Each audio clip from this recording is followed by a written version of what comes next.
Hello. Today I'd like to continue with my talk about the inflation in Argentina. I'd like to add some things to this matter. To understand a country, we have to understand its history and its geography. So to understand Argentina, we have to understand its history. And its history is it started with the Spanish Empire, with the conquest of the River Plate basin, of course, of the Americas, but I'm talking about Argentina. And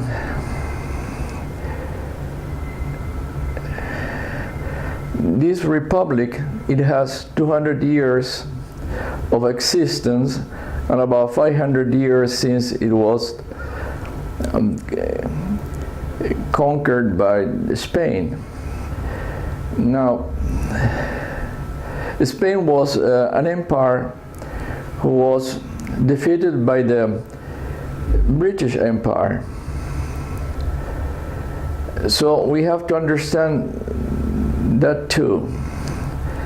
And then when Argentina struggled in a coup for its independence, the ruling minority, we were talking about very few 100,000 people in the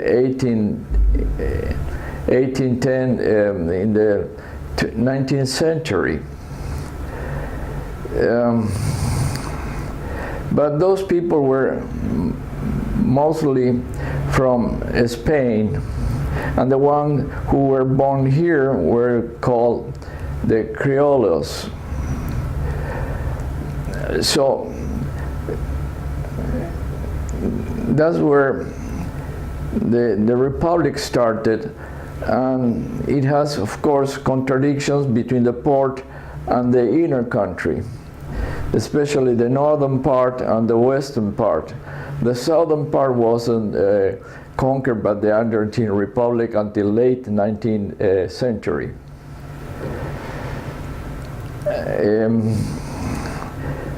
So the first part of the 19th century, it was, of course, very unstable, very backward with respect of the Europeans, and also with respect of the United States.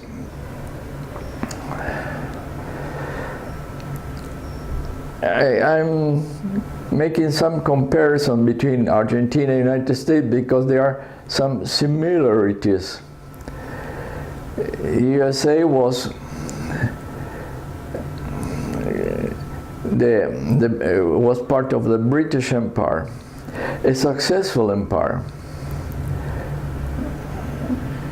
until declines in the 20th century.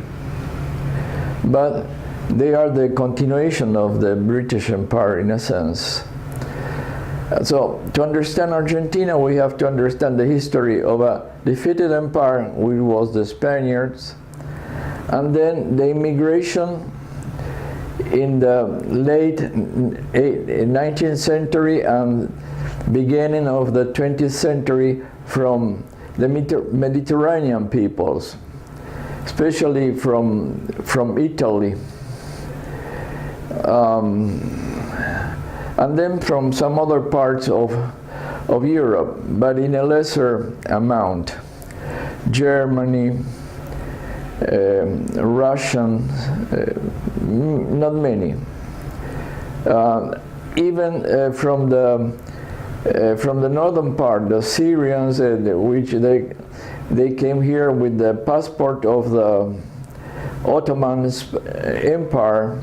So the Syrians, mostly they were called here Turks. The same thing happened with Jewish people who came from even from Poland, but they came from with the with the passport of the Russian Empire.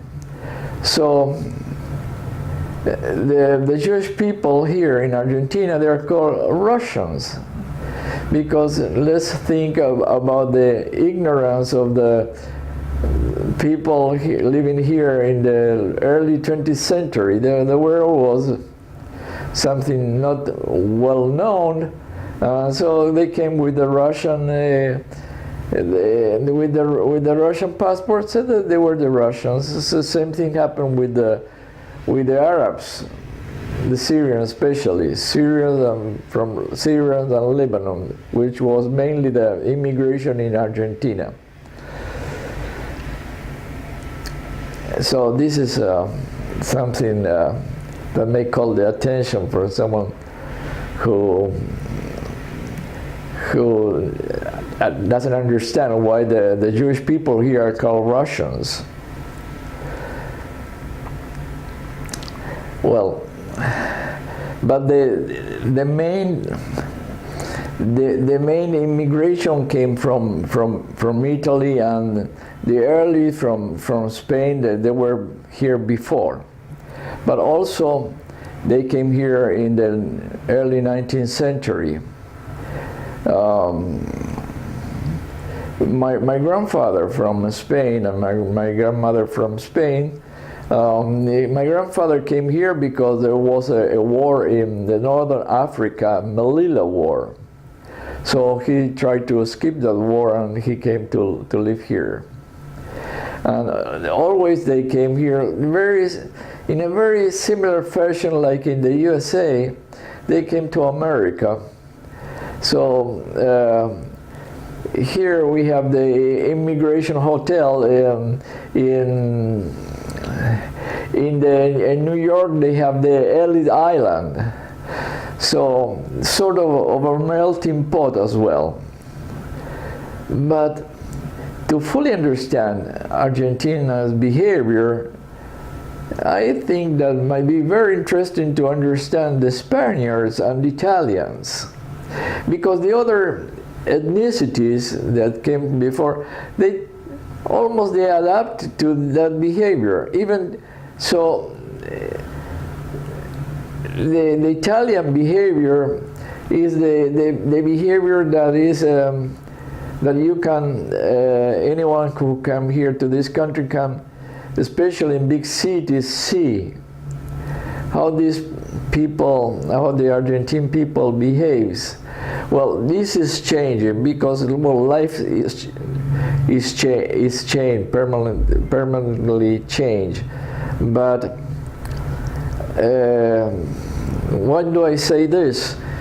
Because the Spaniards and the Italians, they had problems, not the same problems like the British, the Anglo-Saxons, because when an empire is successful, the ruling class, the lead, whatever you like to call them, the one who rules, the one who owns and rules, they try to stick together. When defeated, they are defeated, they fight with themselves. That's a very interesting psychological problem. There are experiments done in psychology of the neurosis that came after frustration. So,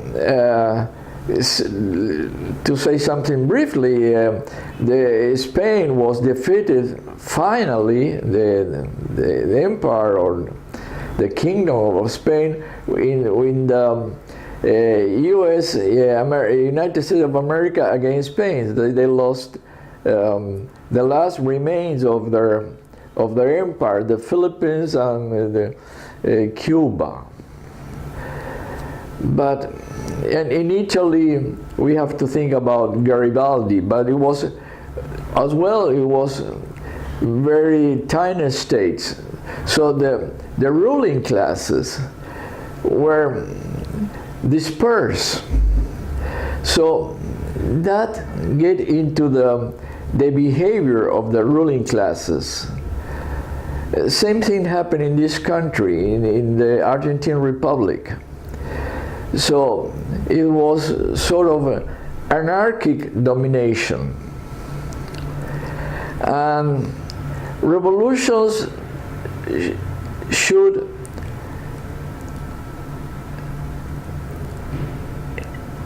put an end to the contradictions, and the winning party establish its power and rules. Let's think about the United States. In the Civil War, the northern part imposed its will in the southern part. The southern part, there are many similarities with the ruling classes here in this republic. So the most progressive elements of a given society, they impose their will. So if they are progressive, I'm thinking about the sense of industrial progress. They impose their will, and that society move forward. Now, this is just a few examples how to think about this country, because only you'll see it goes in zigzags, one way to another, because the contradictions, the multiple contradictions any given society have or has, they have to be resolved by someone who imposes its will.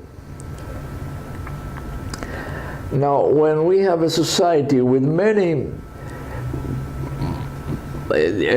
different powers fighting for the power themselves, then that kind of society cannot function well, of course. And when I'm talking about power, I'm talking about the political and economical, so they are intertwined. So we have to think always in economic and politics at the same time. And of course, the level of culture of a given society, a level of advancement regarding the way that the world, especially the civilizations, are moving. So we are thinking about the civilization, the European civilization, within the capitalist system. Now, the capitalist system prevailed in the last 500 years, and in the last 200 years, the industrial capitalist systems. But that system, which is nowadays global, with the exception of one or two countries, is unstable, of course. So it functions well when a progressive ruling element or class imposes its will with a perspective, with a long-range strategy. So we see successful country like the United States, because it was ruled and is ruled by a leadership class that know what they want.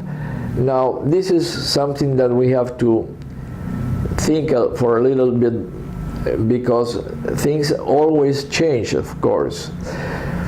The higher point of the American empire nowadays is called openly empire, was after the Second World War. Well, in the last century in Argentina, because I'm trying to talk about the inflation. The inflation is nothing more than the expression of a society disorder, and is the economical expression, the monetary expression of that disorder. So it happens because the capitalist is unstable, so it has crises, it has cycles, it has many words, because sometimes the contradiction cannot be resolved by other means, so they resort to wars.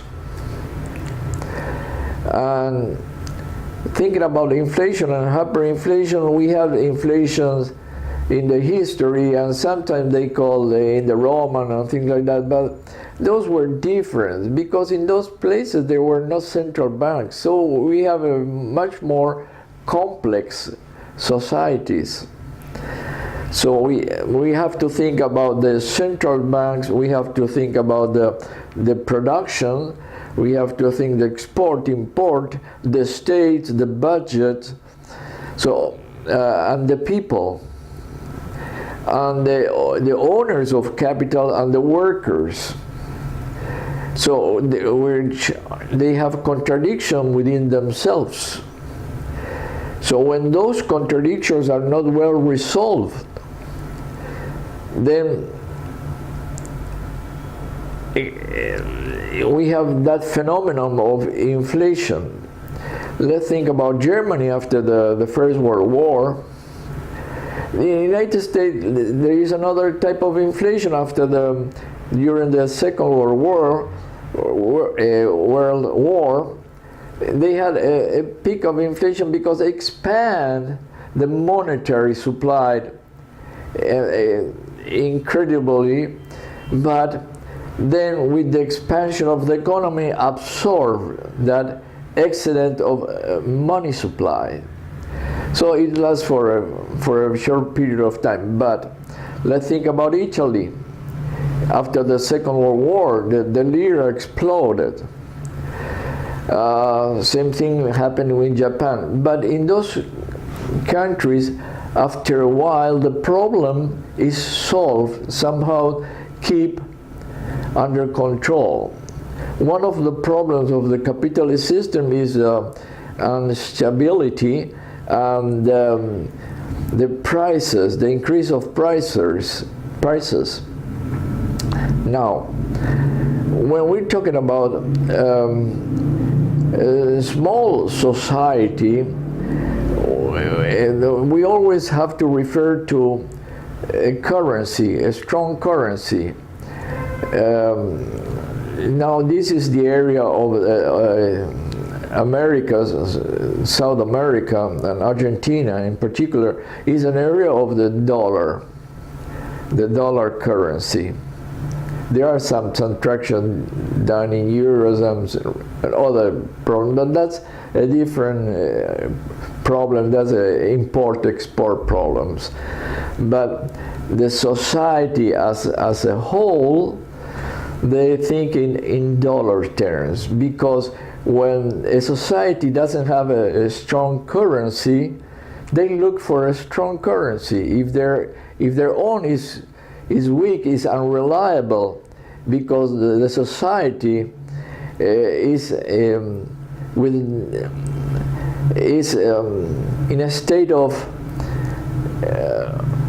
conflict, permanent conflict, then they resort to a hardened currency. It took years, but it's spread. Now, Argentina is a case where we have inflation for the last 70 years, with the exception of a few years.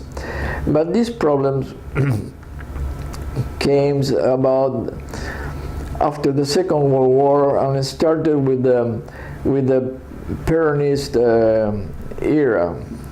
With the Peronist era, he inspired himself in Italy and brought to this country, of course, there was fertile soil to those ideas, because the ideas of Frank, of course, and the idea of Mussolini, here the great majority are Spaniards and Italians, and then we have anarchists and socialists and things like that, but the ruling class always, when have problems, they resort to the extreme right, because the extreme right is a power that can impose control. That's an interesting phenomenon today to see in the United States. So we see Mr. Trump and Hillary Clinton, well, both representative of a different view. The stronger view in the Republican Party is resorting to a figure, let's call it charismatic, would happen to call his party, the Republican Party, he's a movement. Now, anyone who have memories, I have memories from my childhood, from the Peronist discourse or narrative, they always talk about the movement.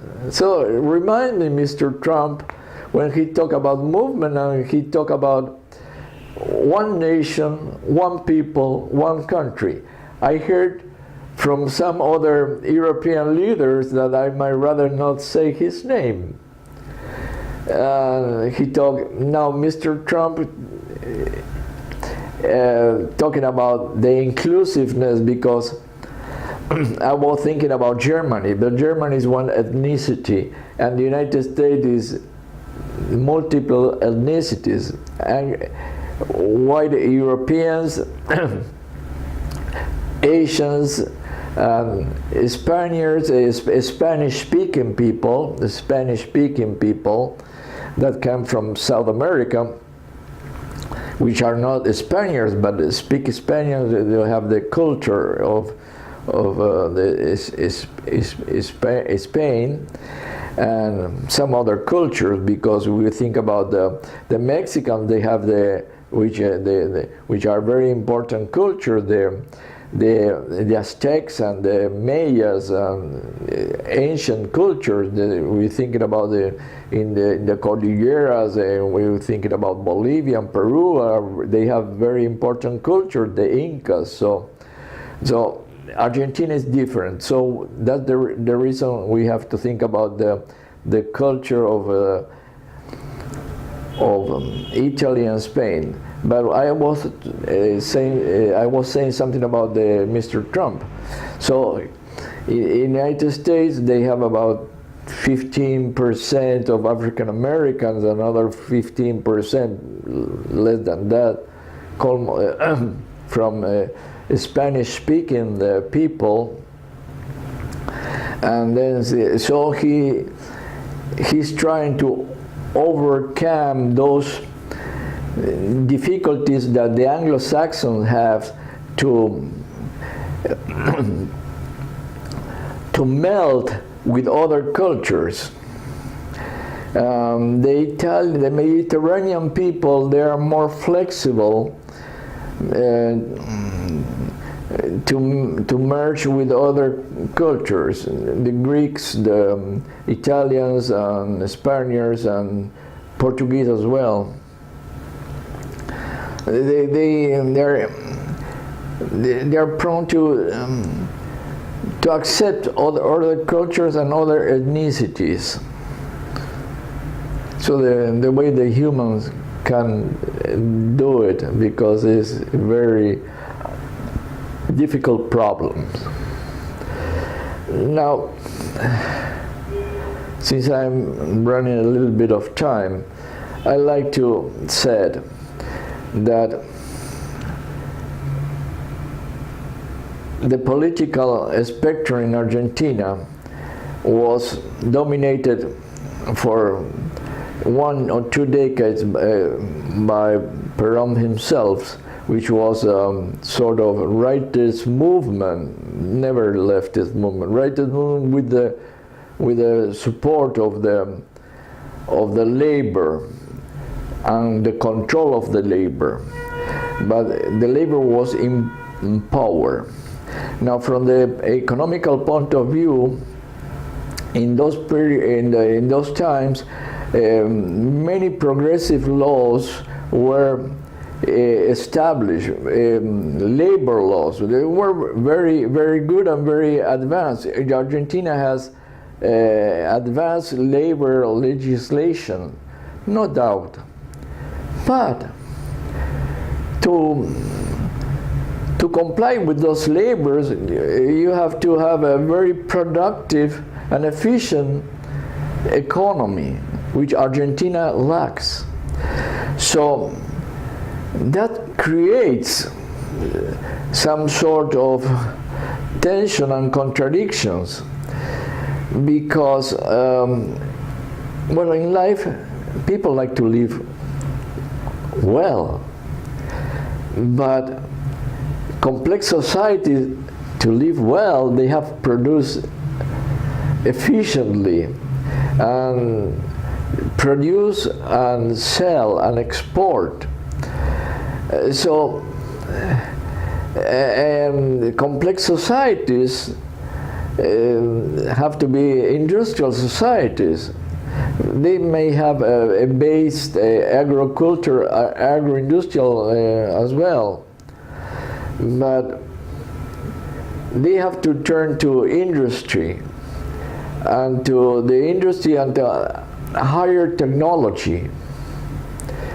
So it's impossible to summarize how the complex societies and how the complex economy and politics in a few words.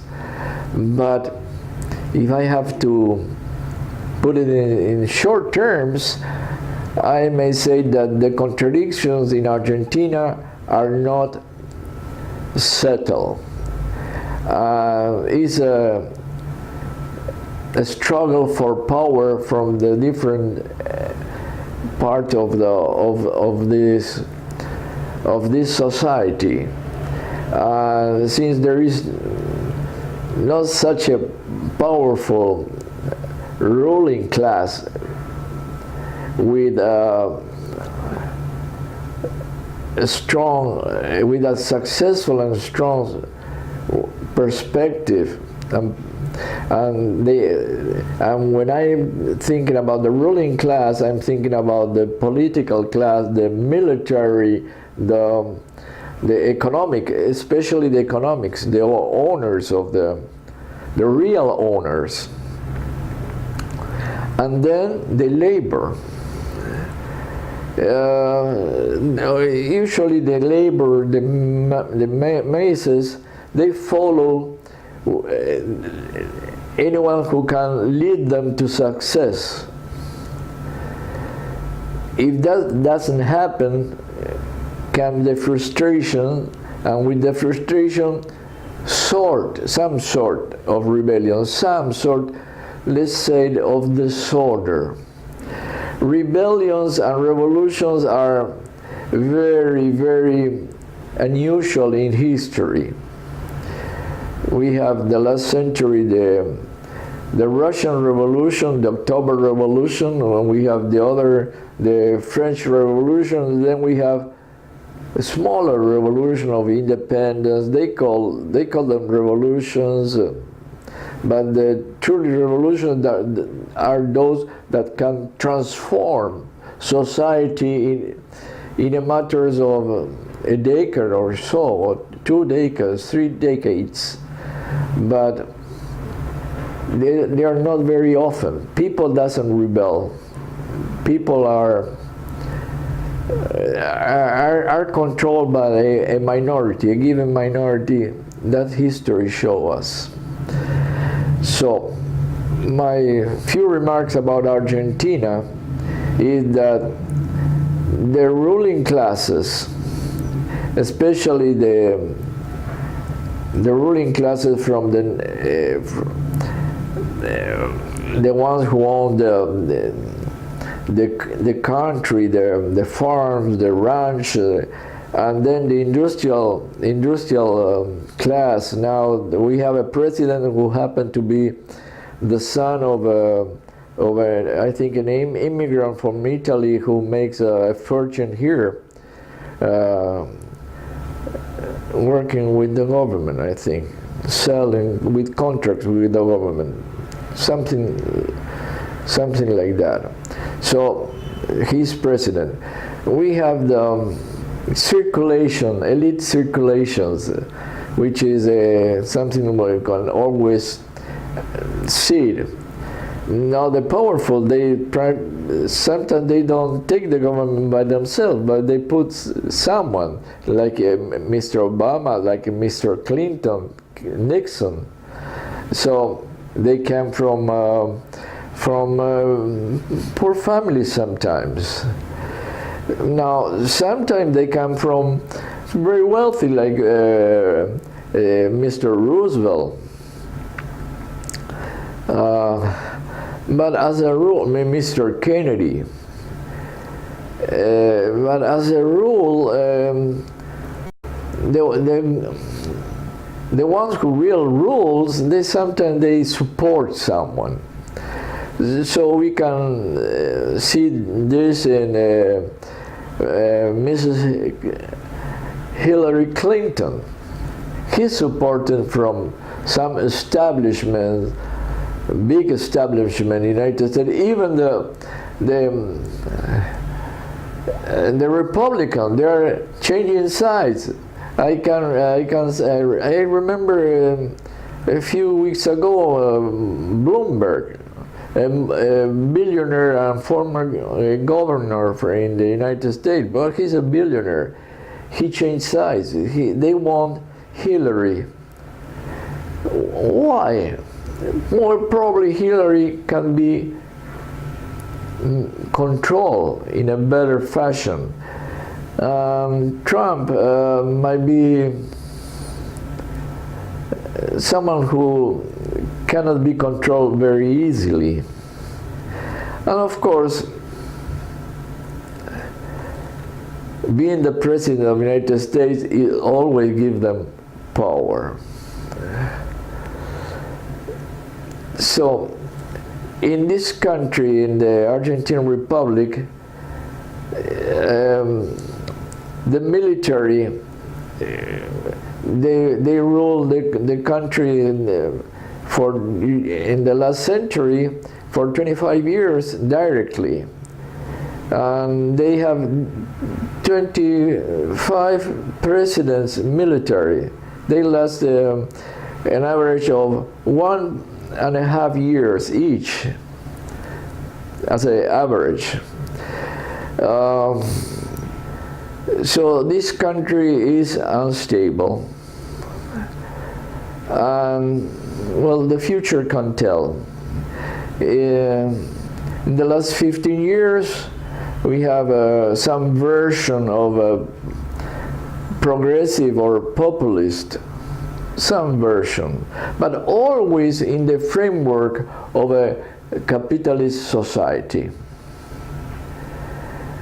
Since we are immersed in this system,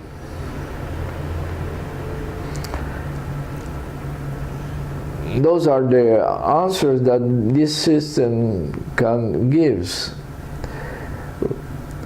which are not very good ones for everybody, but are very good ones for about, let's say, some countries 5%, another 10%, another 15, 20 in the largest undeveloped industrial countries, but doesn't have the answer for the whole population in any given country, and much less in the world.